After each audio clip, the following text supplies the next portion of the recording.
عزیزوں اور دوستوں، بھائیوں اور بہنوں، مسئلہ ہے محبت کا، عقیدت کا، تعلق اور کنیکشن کا۔ جب کسی آدمی کو کسی سے تعلق ہوتا ہے، جب کسی آدمی کو کسی سے محبت ہوتی ہے تو اس آدمی کی ہر چیز پیاری معلوم ہوتی ہے۔ اس کا کھانا پینا، اٹھنا بیٹھنا، چلنا پھرنا، ہر چیز اس کی پیاری معلوم ہوتی ہے۔ اور اگر کسی کو کسی سے عداوت ہو جائے تو اس کی ہر چیز بری معلوم ہوتی ہے۔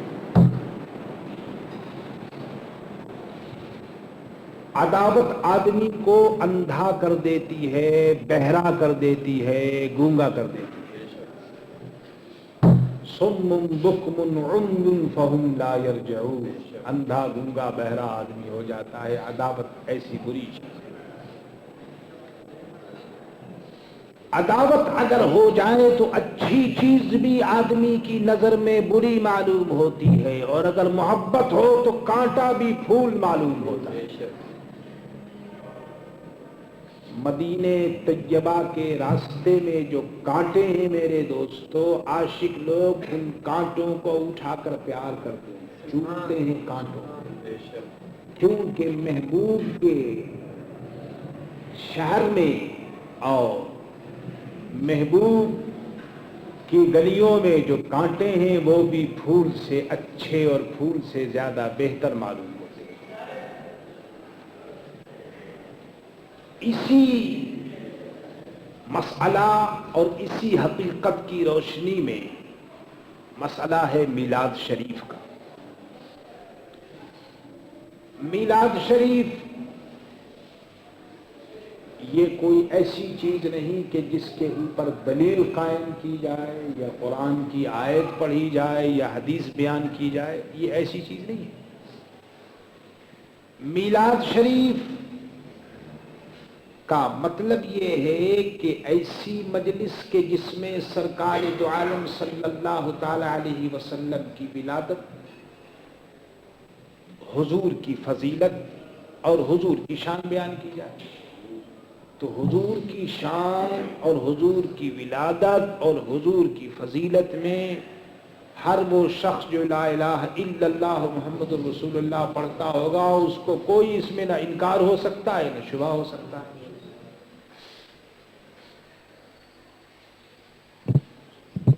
اہل سنت و جماعت کا اس معاملے میں الحمدللہ ہمیشہ سے یہی عمل ہے۔ وہ رات دن ہم لوگ مجلس میلاد کرتے ہیں، لیکن اہل سنت و جماعت کے خلاف جو فرقے ہیں، وہابیوں کا جو ٹولہ ہے اور دیوبندیوں کا، وہ میلاد شریف کا قائل نہیں ہے۔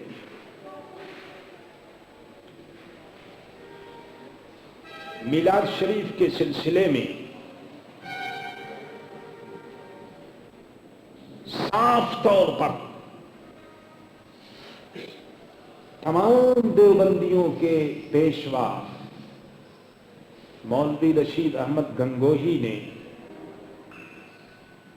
اپنے فتاوی رشیدیہ پیج 131 اور سیکنڈ ویلیوم میں لکھا کہ کسی عرس اور مولود میں شریک ہونا درست نہیں، کسی مولود میں اور عرس میں نہیں شریک ہونا چاہیے، اور کوئی عرس اور کوئی مولود بھی درست نہیں۔ بالکل نیچے سے جڑ کاٹ کر کے پھینک دیا کہ نہ میلاد میں لوگ شریک ہوں گے، نہ میلاد ہوگی، نہ حضور کی فضیلت بیان ہوگی، نہ لوگوں کو حضور سے محبت ہوگی، بات ختم ہوگی۔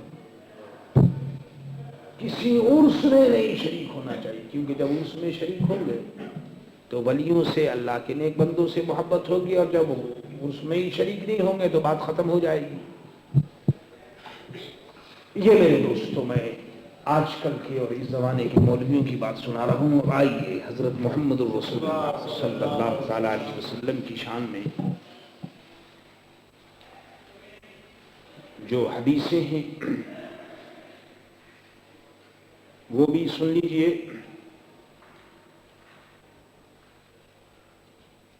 حدیث بیان کرنے سے پہلے میں توریت کی روایت میں پیش کرتا ہوں.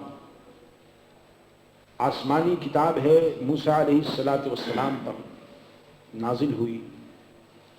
توریت میں ہے کہ حضرت عبداللہ ابن عباس رضی اللہ تعالی عنہما سے روایت ہے کہ انہوں نے کعب احبار سے سوال کیا کہ اے کعب احبار، یہ بتائیے کہ آپ سرکار دو عالم کی تعریف اور نعت کو توریت میں کس طرح پاتے ہیں؟ توریت شریف میں بھی حضور کی تعریف لکھی ہے، کوئی نعت بیان ہوئی ہے؟ کعب نے کہا، سنیے اب توریت کی روایت آ رہی ہے. کعب نے کہا کہ ہم توریت میں یہ پاتے ہیں. کیا؟ سنو توریت میں کیا ہے. لکھتے ہیں کہ محمد ابن عبداللہ یولد بمکہ، محمد ابن عبداللہ جو مکہ میں پیدا ہوں گے وہ یہاجر الی طابہ، اور ہجرت کریں گے مدینے کی طرف. وَيَكُونُ مُلْكُهُ بِالشَّامِ، اور ان کا ملک شام ہوگا، اور ان کی زبان جو ہے معاذ اللہ گندی نہیں ہوگی، اور وہ بازاروں میں شور کرنے والے نہیں ہوں گے.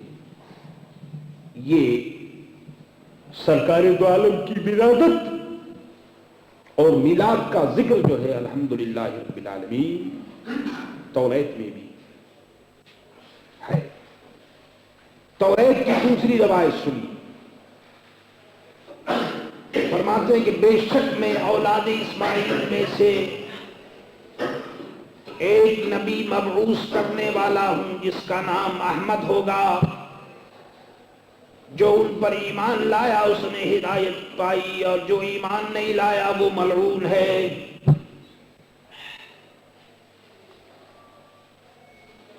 یہ تو توریت کی روایت ہے. اب انجیل کی روایت بھی سنیں. انجیل میں ہمارے پیارے نبی صلی اللہ تعالی علیہ وسلم کی میلاد کا کس طرح بیان ہوا ہے. عیسیٰ علیہ السلام نے فرمایا میں اللہ سے سوال کرتا ہوں کہ وہ تمہاری طرف ایک دوسرا رسول بھیجے جو ہمیشہ تمہارے ساتھ رہے اور تمہیں وہ بات سکھائے اور تمہیں ہر بات سکھائے اور تمہارے لیے پوشیدہ اور غیب بیان کرے گا، اور وہ میری شہادت دے گا جیسا کہ میں ان کی شہادت دیتا ہوں. چنانچہ قرآن میں آپ نے پڑھا کہ مبشرا برسول یاتی من بعد اسمہ احمد، اور وہ خاتم النبیین ہوں گے. یہ آپ نے انجیل کی روایت سنی. اب زبور میں کیا لکھا ہوا ہے وہ بھی سنیے.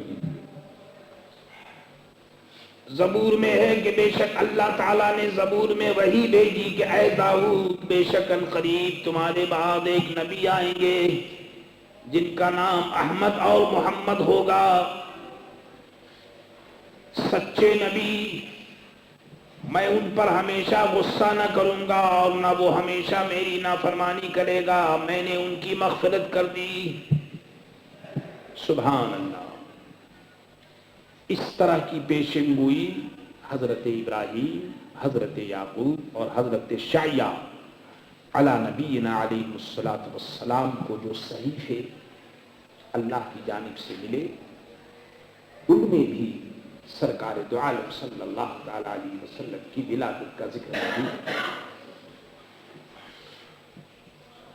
اب آئیے حدیث پیش کرتا ہوں کہ خود سرکار دو عالم صلی اللہ تعالی علیہ وسلم نے اپنی ولادت کا ذکر کیا اور اپنی شان کو بیان کیا.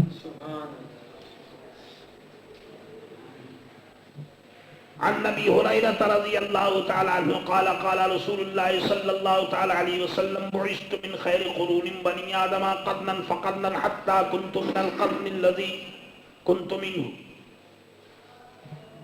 حضرت ابو ہریرہ فرماتے ہیں رضی اللہ تعالی عنہ، انہوں نے کہا کہ رسول اللہ صلی اللہ تعالی علیہ وسلم نے فرمایا کہ میں بنی آدم کے بہترین زمانوں میں مبعوث ہوا، بہترین پیریڈ میں بھیجا گیا۔ آدم علیہ السلام کی اولاد پر جو زمانہ آیا اس میں جو بہترین زمانہ ہے اس میں بھیجا گیا، اور بہتر زمانہ پھر بہتر زمانہ، یہاں تک کہ میں جس زمانے میں ہوا۔ دوسری حدیث سنیے، حضرت واصلہ رضی اللہ تعالی عنہ روایت کرتے ہیں کہ سرکار دو عالم صلی اللہ تعالی علیہ وسلم نے فرمایا کہ ان اللہ اصطفى من ولد ابراہیم اسماعیل واصطفى من ولد اسماعیل بنی کنانہ واصطفى من بنی کنانہ قریشا واصطفى من قریش بنی ہاشم واصطفانی من بنی ہاشم۔ حضرت واصلہ روایت کرتے ہیں کہ سرکار دو عالم نے فرمایا کہ بے شک اللہ نے اولاد ابراہیم سے اسماعیل کو چن لیا۔ ابراہیم علیہ السلام کی اولاد میں سے اللہ نے چنا کس کو؟ حضرت اسماعیل کو۔ اور حضرت اسماعیل میں سے اللہ تعالیٰ نے بنی کنانہ کو چن لیا۔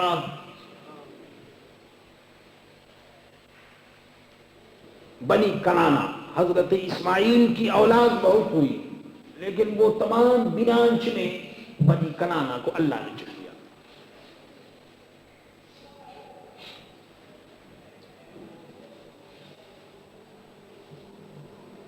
اب یہ خدا کی قدرت ہے اور اس کی شان ہے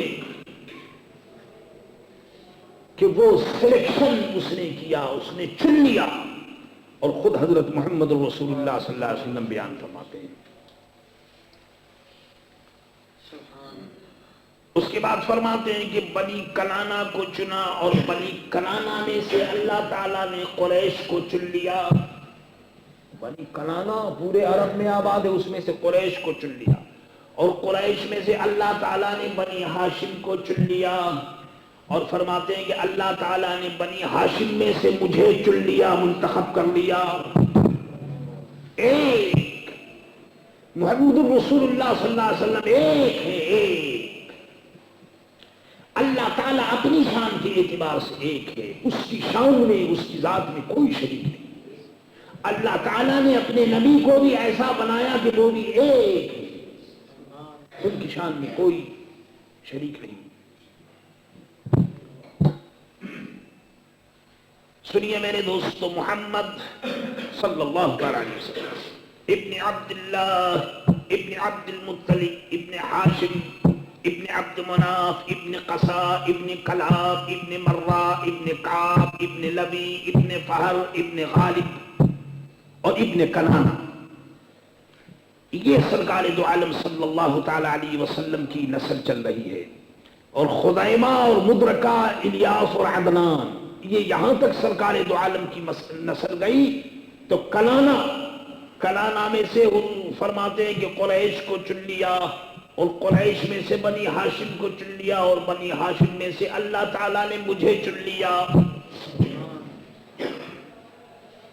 دیکھیے، یہی تو سرکار دو عالم صلی اللہ تعالی علیہ وسلم اپنی ولادت کا اور اپنی شان کا بیان کر رہے ہیں۔ لوگ کہتے ہیں جی میلاد شریف کہاں ہے؟ تو یہ میلاد حضور صلی اللہ علیہ وسلم کی شان کو بیان کرنا، یہی تو میلاد ہے۔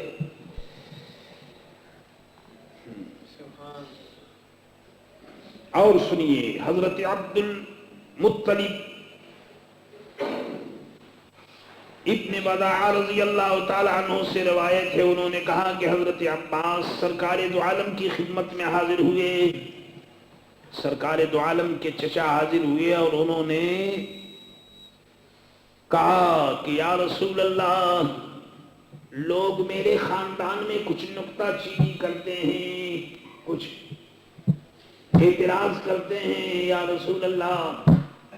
سرکار دو عالم صلی اللہ علیہ وسلم نے جب یہ سنا تو منبر پر آپ نے قیام فرمایا اور فرمایا کہ اے لوگوں بتاؤ میں کون ہوں؟ صحابہ نے عرض کیا کہ آپ اللہ کے رسول ہیں، آپ پر سلام ہو۔ حضور صلی اللہ علیہ وسلم نے فرمایا کہ سنو میں محمد ہوں، محمد ابن عبداللہ ابن عبد المطلب ہوں، اور بے شک اللہ نے مخلوق کو پیدا کیا،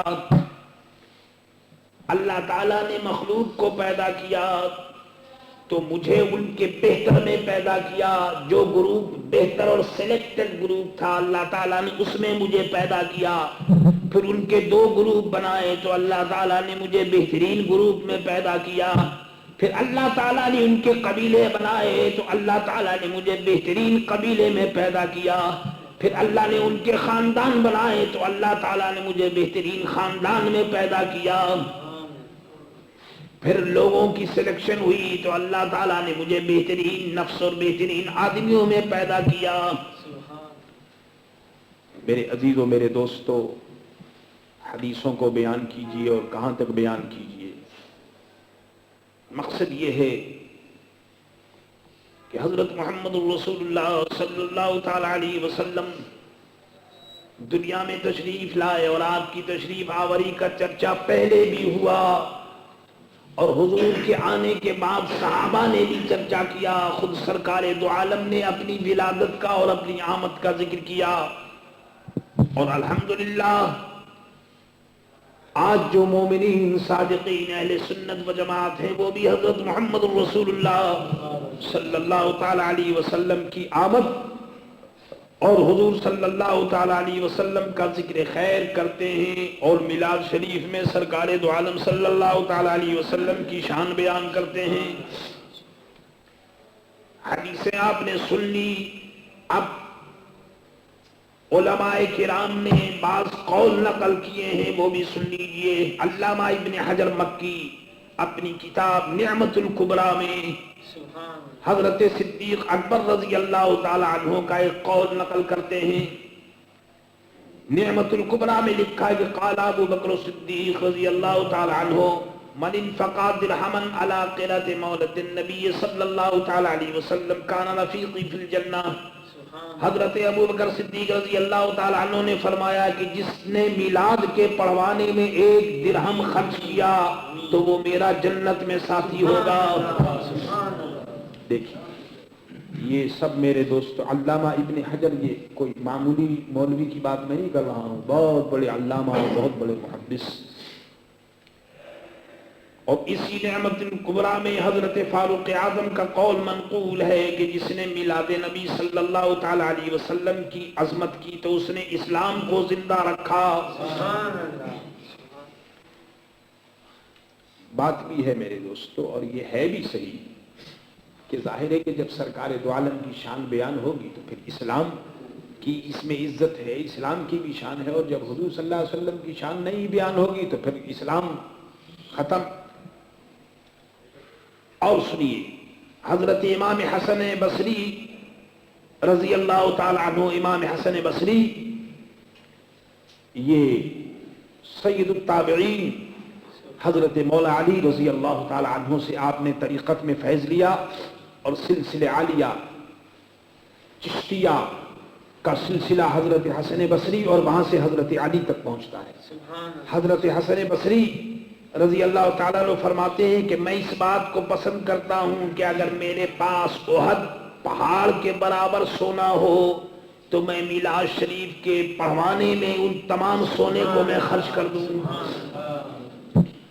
علماء کرام تو یہ فرماتے ہیں کہ لوگ اعتراض کرتے ہیں کہ جی میلاد شریف لوگ کیوں پڑھتے ہیں اور میلاد شریف کیوں ہوتا ہے، لیکن اتنی بات ہمیشہ یاد رکھیے، یہ تو میں نے مسائل سب بیان کر دیے، لیکن یہ بات ضروری ہے کہ میلاد شریف ادب کے ساتھ ہونا چاہیے، عزت کے ساتھ ہونا چاہیے۔ یہ نہیں کہ 4 آدمی میلاد پڑھ رہے ہیں اور 6 آدمی باہر سگریٹ پی رہے ہیں اور 2 آدمی ادھر چائے پی رہے ہیں اور 10 آدمی ادھر باتیں کر رہے ہیں۔ تو میرے دوستو ایسے میلاد کی ضرورت اللہ اور اس کے رسول کو نہیں ہے۔